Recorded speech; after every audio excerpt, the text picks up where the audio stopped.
goes out. Wembanyama with some extra help. Brown steps through, leaves it for D. Wade on the jam! A late entry for play of the year. My favorite moment of 2023. There you go. That play indicative of what the Celtics were able to do to the Spurs tonight. Welcome to Celtics post-game live. Eddie House, Amina Smith here with you. The Celtics beating the Spurs 134-101. Eddie, how did the Celtics play their brand of basketball down there in San Antonio to get the win? How didn't they? You know, they did everything that they wanted to do. San Antonio Spurs just are not as good of a team as the Celtics. And the Celtics went out there and they imposed their will. It's something that I like to see when you're playing a team that is not up to your caliber.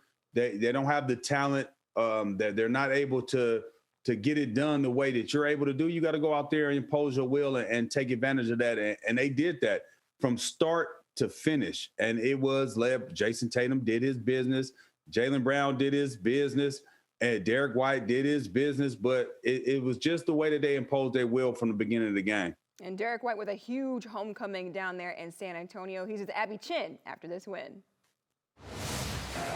Derrick, what is it like to come into this building, playing against your former team, go wire to wire, sit the entire fourth quarter, all-star, and hear that chant in this building? I mean, I got a lot of love and respect for the fans here. Great memories here, and I'm just thankful. I'm just thankful.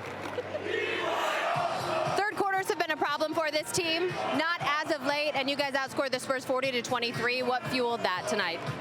Yeah, I think just having that mindset of this third quarter is important and coming out ready to go. I think we finished the first half well and then just kept it going from there. Also in the third, Scal wants me to ask, Victor Wembanyama out on the break. It looked like you were going to pursue for the block, but then you just raised that ball up to 11 feet. What was going through your mind? I was hoping he'd take one more dribble and I'd try to get a strip or something, but yeah, he just picked it up and I never saw it again, so I just was like, oh, well, let me get on out of here. Finally, do you do New Year's resolutions? You got any to share with us? I don't have one. Just want to just keep getting better. That's all I got. Keep getting better. So far, you've doing a pretty good job of that, Derrick. Thank you. Congrats. Happy New Year. Appreciate it. You too. Derrick White all-star chance down there in San Antonio. We've been talking about it, Eddie, and whether or not Derrick White will be able to have his name in that conversation. But how did he kind of get closer to that tonight, pushing the Celtics to a win? Well, I mean, if he continues to play like this, you gotta take in consideration. I mean, remember a couple weeks ago when we were sitting there, we were talking about Derrick White making the All-Star game, and I gave you a long list of names that, when you look at it, it's like, man, it's going to be tough to get over that. But if the team continues to have its success, he continues to play the way he's playing, you definitely have to say, hey, man, why not consider this guy? I know his numbers aren't going to be gaudy like some of the other guys' numbers. He doesn't have the star power name, as not right now, because eventually he will, I believe. But as of right now, going against some of these names that he has, people will be like, I don't know. But Derrick White does winning things, man. He's continued to make winning plays. He does all the right things. And the one thing I love about it, he just goes about it the right way. He's a team-first guy. And he just happens to have a lot of success while he's being a team-first guy. Which for most superstars or all-stars, that's not really the case. Scal could attest to this. Those guys are selfish guys. And he's not that at all. And Drew Carter and Scal joining us live right now from San Antonio. And Scal, we were just talking about how Derrick White, he's got all-star chants happening down there in San Antonio. How would you describe the environment, just seeing him play out there and that arena really welcoming him back in?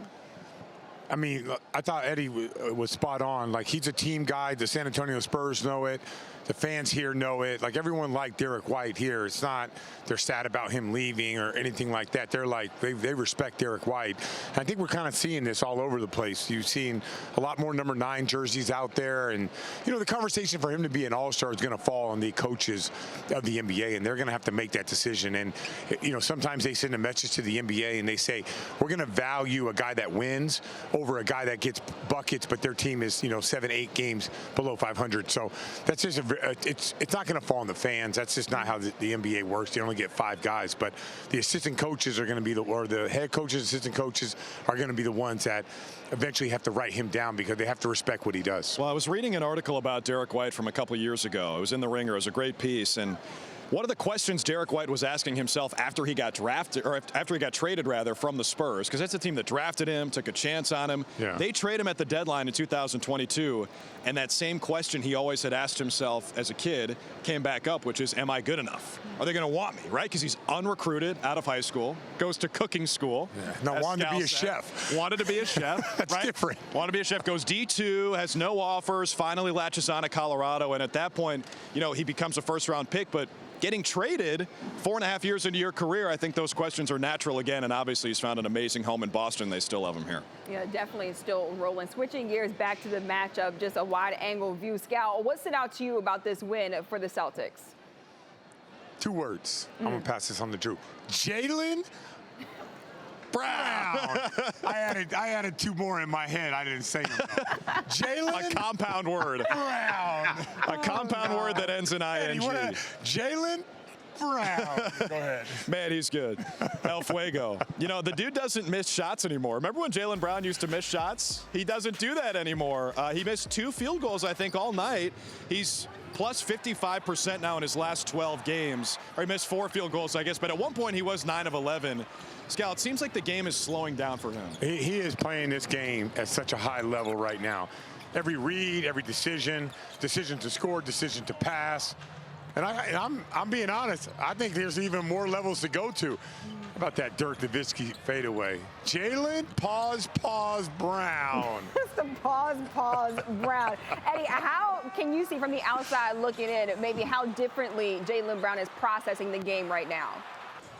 Well, I think that's the perfect word, Amina, is processing the game. I think he went from being a guy that was ultra talented, athletic, then going to a guy that you rely on to be there, and then forcing the game, understanding that he had to try to be aggressive all the time, to being a student of the game. I think what we're seeing is the maturation, and that's what happens when guys grow up in the league and they start understanding, wait, you know what? It's not just about the off-season workouts. It's not about the midnight workouts or the early morning before practice and then staying late after practice with just on the court action, but it's also about putting that time in the film room. And I think the game is slowing down.